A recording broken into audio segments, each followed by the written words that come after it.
Welcome back to the channel. Last time we ended the video on CCing the heads and got that crossed off the list. We got this big long to-do list, so we're in these next couple videos, we're going to be tackling these items and getting them crossed out. We're going to be starting by setting the valve springs in this one. So what we got is our setup over here.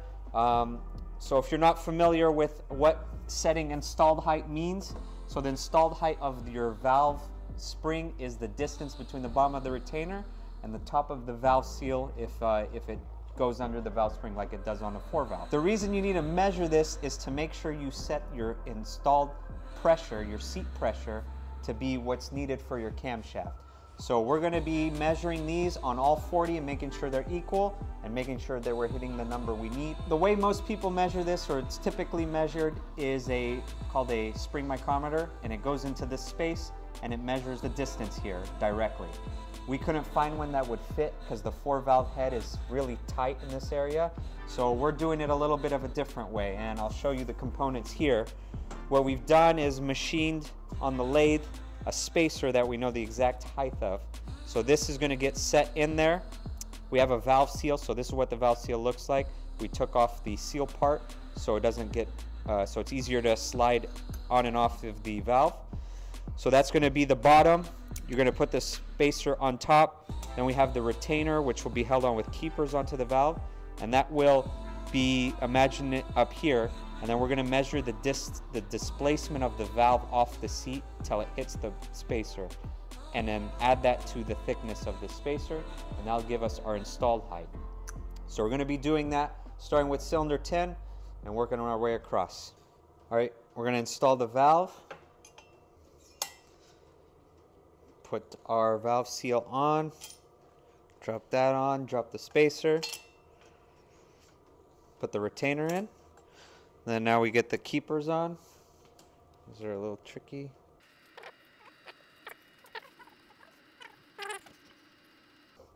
All right, so now that we got the whole valve assembly installed, you can see that distance is what we're going to measure and then add to the spacer thickness. So the way we're going to be measuring that is we have this dial indicator on a magnetic base with some metal plates here. They'll sit flat on this. So then go ahead and zero this. So that's measuring the valve fully open with the spacer in. And then as you press the valve, you can see how much displacement there is, and that's what we're going to add to the thickness. So we'll go ahead and measure 1, 2, 10, 16. So it moved 0.216 inches. Add that to the thickness, 1.2.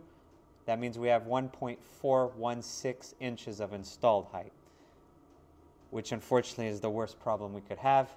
So you have two ways to change installed height. You could add shims if it's too big to tighten it up. Our problem here is we're too tight. We're shooting for 1.47. We have 1.416. So you could either machine the seat lower or get the valve to sit in farther. But what we're going to do, or the other option, is they sell different retainers with a different height, installed height. So we have just basically what the stock flat retainer is. It looks like we're going to have to order, they sell a 60 thou taller retainer. So we're going to have to order some of those to get this to our 1.47. So with the 60 thou taller, we'll be at 1.476, which is within close enough. We want to be within about 10 thou.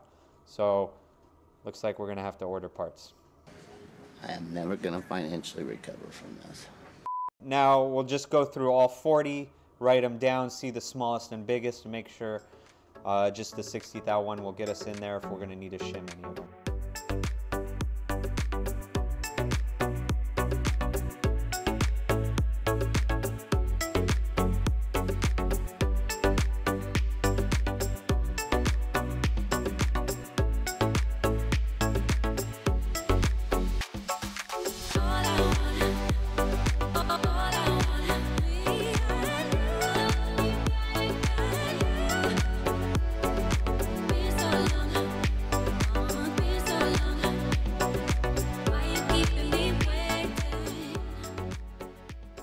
All right, so we finished measuring all the valves. On one head, the lowest we had was 1.413, and then on the other head we had a 1.410. So measuring to coil bind of the valve springs on the sheet, we have 0.54 inches to coil bind on the tightest one. Our lift is 1/2 inch, 0.5, so that gives us 40 thou clearance to coil bind, which is slightly too tight. So 50 thou is like the recommended minimum you can have to coil bind.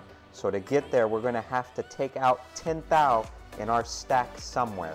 So the normal way to do it is you could take away, they sell a tool to machine down the seat to lower that relative to the retainer, and that gives you however much you need. You just machine the head.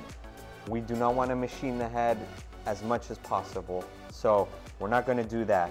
Since we have the valve seal in there, we could use that to take away material.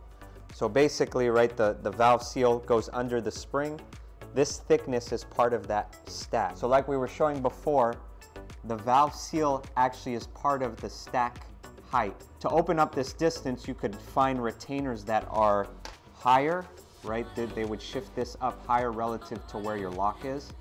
We couldn't find one available, so the other option is to get a skinnier seat.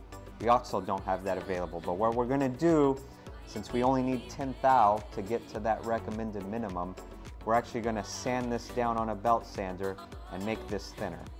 So we've actually done one of them already, and it's assembled here so you can see.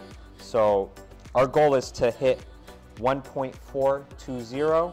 Our spacer is 1.20, so we need 0.22 on the distance here. So with our machined one in, we have 1, 2, 20. So 21. Yeah, 21. A little bit more, that's fine. So that's going to be how we're going to achieve and ensure that we have the proper compression height and the proper distance to coil bind. So we're going to go ahead and start grinding off a whole bunch of these. I don't know, we might try to specifically pair one with the valve. Yeah, I mean, we don't have to go to, 10 thou in all of them, right? Like some of these only need 4 thou, 1 thou, so we might have to keep them to a specific hole. Yeah, so we'll build in a shim in with this that'll be specific to a hole. It's only a couple thou, but the engineers in us is not gonna let this go by, so here we go.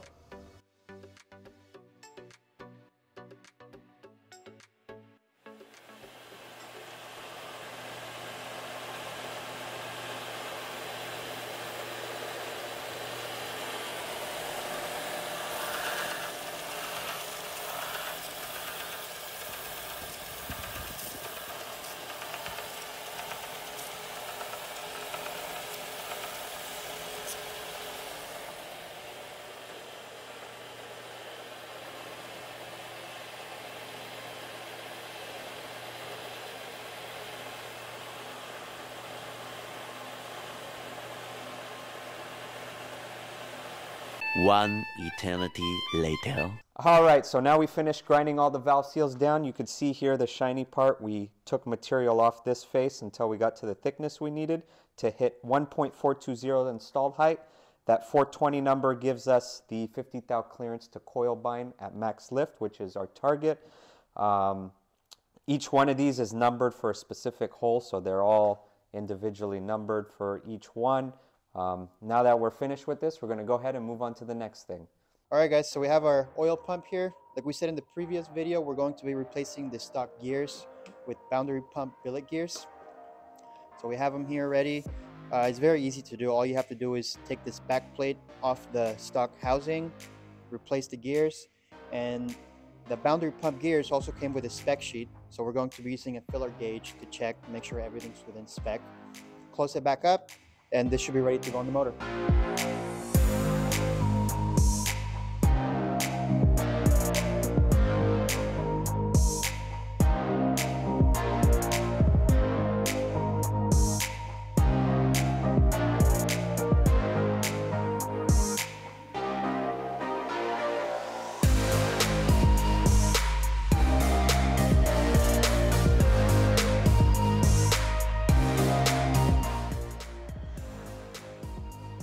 All right, so while Diego's working on getting that oil pump put together, we're gonna start modifying the tensioners. So what we have here are all the tensioners for the engine, 2 primaries and 2 secondary tensioners that go into the head. These primaries are the upgraded cast iron type. This is the plastic old type that leaks and stuff, has problems. So we got those. On the secondary tensioners, there's not many modifications you have to do, except for one of them needs to be flipped to properly actuate on the chain. So originally the slack side is not what is tensioned on the passenger chain. So that's why you flip the passenger side tensioner. They sell aftermarket ones. We were originally gonna try to machine our own, but we think it's just gonna be better and easier just to buy one. If you guys wanna see us machine one, leave a comment. Maybe we'll think about doing it, but I think we're just gonna end up purchasing that. So that's it for the secondaries. On the primary tensioners, what you do is install a spacer. So Diego actually made these up on his lathe. They go under the piston, so we'll be disassembling this, and then we'll also be deleting this ratchet. Some people recommend grinding the last 4 teeth on the ratchet so it allows it to move when it's at full travel. But after looking at the design and reading some books on how to build mod motors, you can just delete this, and that's what we're going to opt to do. So we're going to go ahead and disassemble these guys and get these spacers installed and put back together, and it should be pretty quick.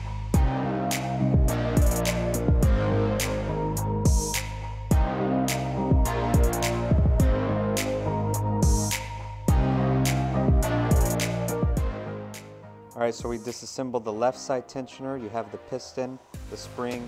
This is that ratcheting retainer and the lock. Inside here, there's a check valve, so make sure that stays in. All we're gonna do is take our spacer and then install it into the bore. Let me make sure it's actually clean. Cleanliness is very important.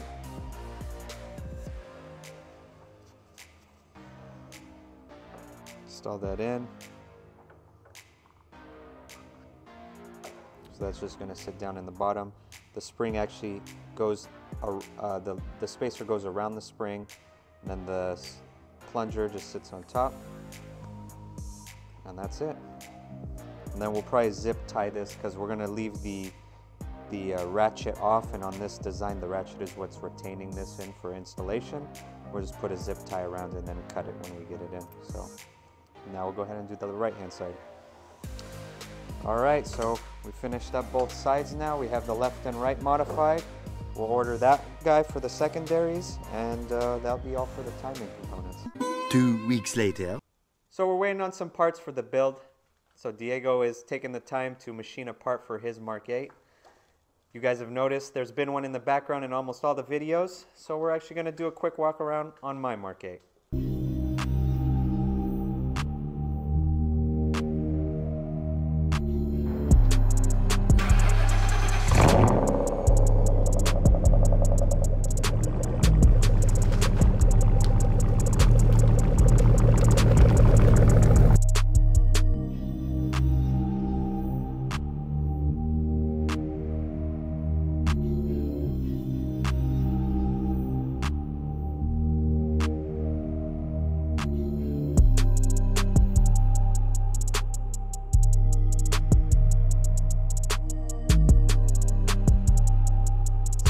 This is my 1998 Lincoln Mark VIII LSC. This is the last year of the Mark VIII. I bought this about, probably about 3 or 4 years ago.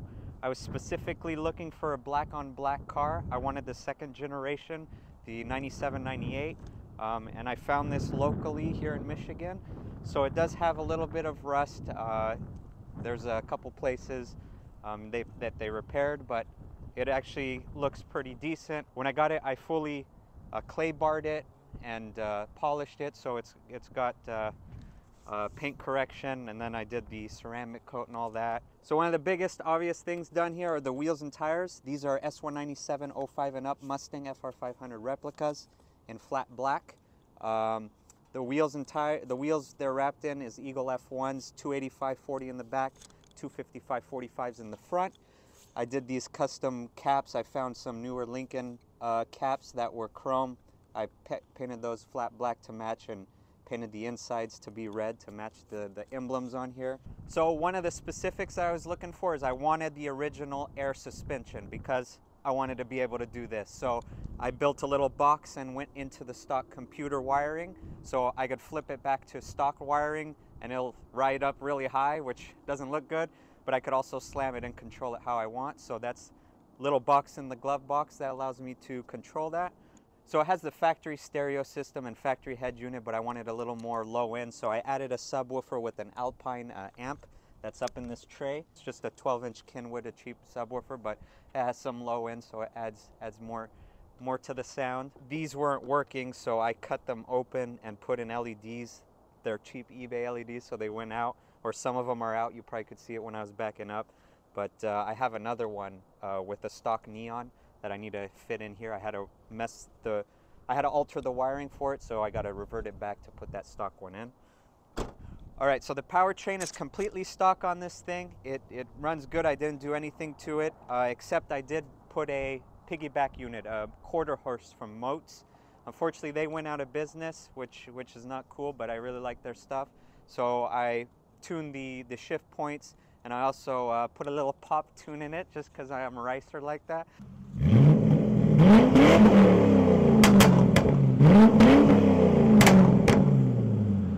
So while the powertrain is completely stock and the exhaust is all stock, I cut off the rear muffler and put a section of pipe there. So now it sounds a little cooler. So the interior is completely stock. It's in really good shape, even though it has 90,000 miles. I just cleaned it up, vacuumed, and shampooed everything. But everything in here is completely stock. You can hear the exhaust. It's not super loud with the mufflers cut off. It sounds pretty good, I think. It's not overbearing and it doesn't drone at speed. So I kind of like the way it sounds with the mufflers off. And then of course there's the pops with that Mk8s. I think it sounds pretty cool. You could hear it in here. That's cute and all, but can yours do this?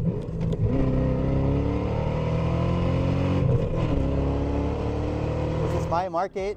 As you can see, it's manual swapped. It's got an MT82 6-speed. It's also pretty rough around the edges. It's an Arizona car originally, so the clear coat is all gone. I'm not gonna do a walk around like Jack did. There's not really much to see out here, but we're gonna put it up on the lift and we'll show you what I've done so far.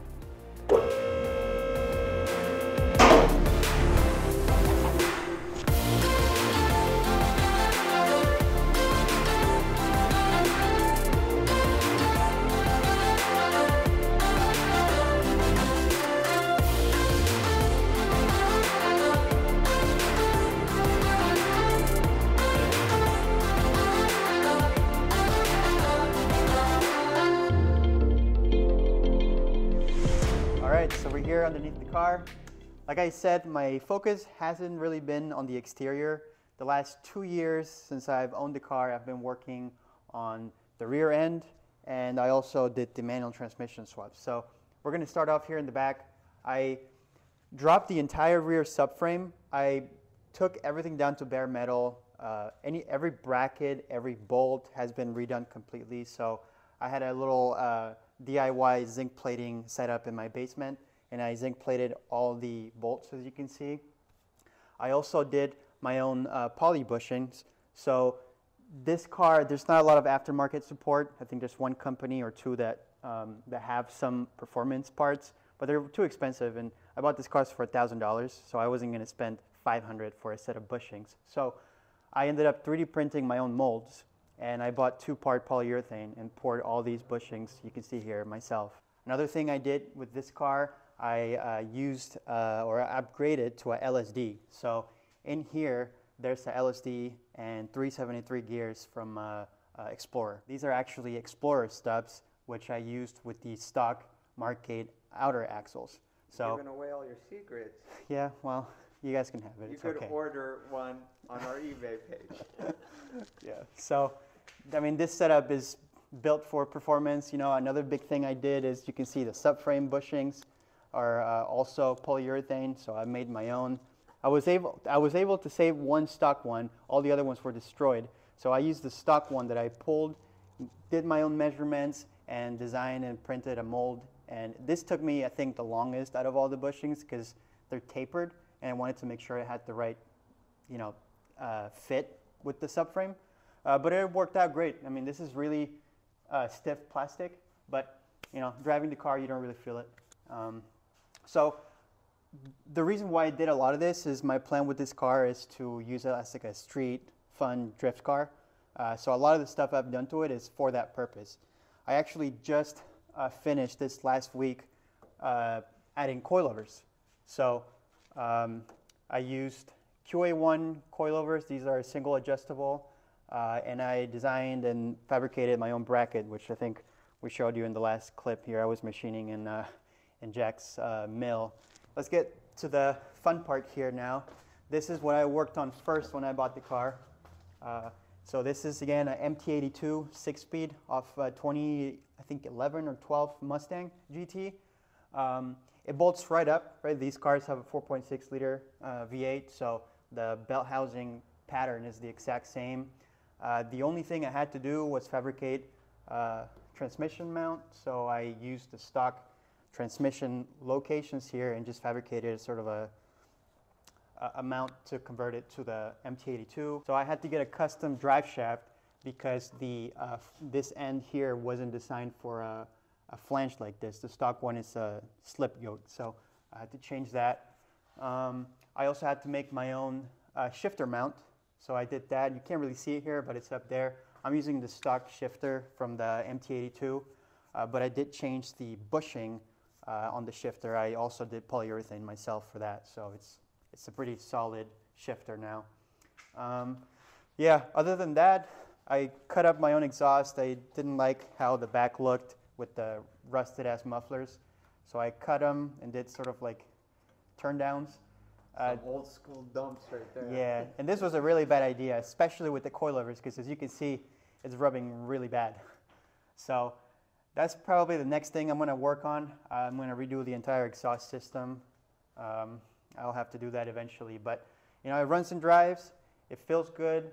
Another thing I had to do to make the MT82 work is obviously these never came with manual transmissions, so I had to get a set of pedals. And what I did is I used the stock accel pedal and brake pedal from the Mark VIII. When I bought the transmission, I also bought a set of Mustang pedals.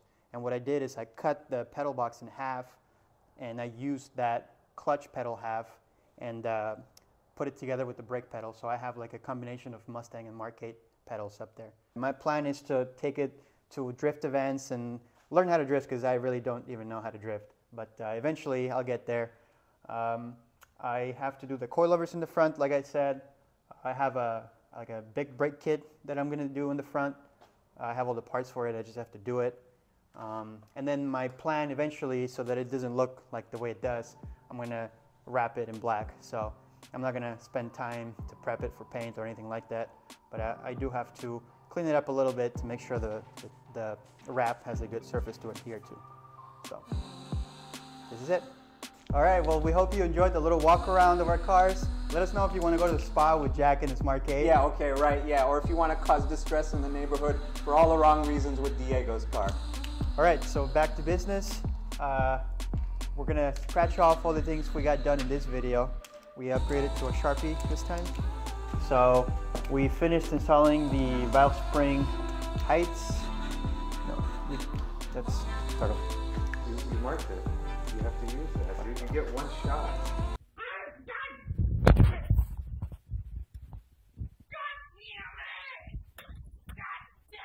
All right, off camera, we also drilled the intake bolts. So we're gonna cross that off. We also got done with our tensioners, and we did buy the secondary tensioner, like we said, from Cobra Engineering. So I'm gonna mark that off. And the last thing we got done here is we swapped the oil pump gears. So that's off. The head leak. Oh, that's right. Yeah, Jack welded the head leak. So got that done. So we got, what, 5 things done in this list. So we're making progress. So next video, we're going to be tackling the cooling. We actually got everything we need to get the cooling system done. So we have all the AN fittings. We're going to machine some cool stuff. And yeah, we're gonna be welding a lot of aluminum fittings and everything. So we're taking care of that. We also got most of our fuel things figured out. We got the injectors and we got a fuel rails we have to finish and mount them to the intake. So stay tuned and look out for the next video. Thanks for watching. We'll see you guys in the next one.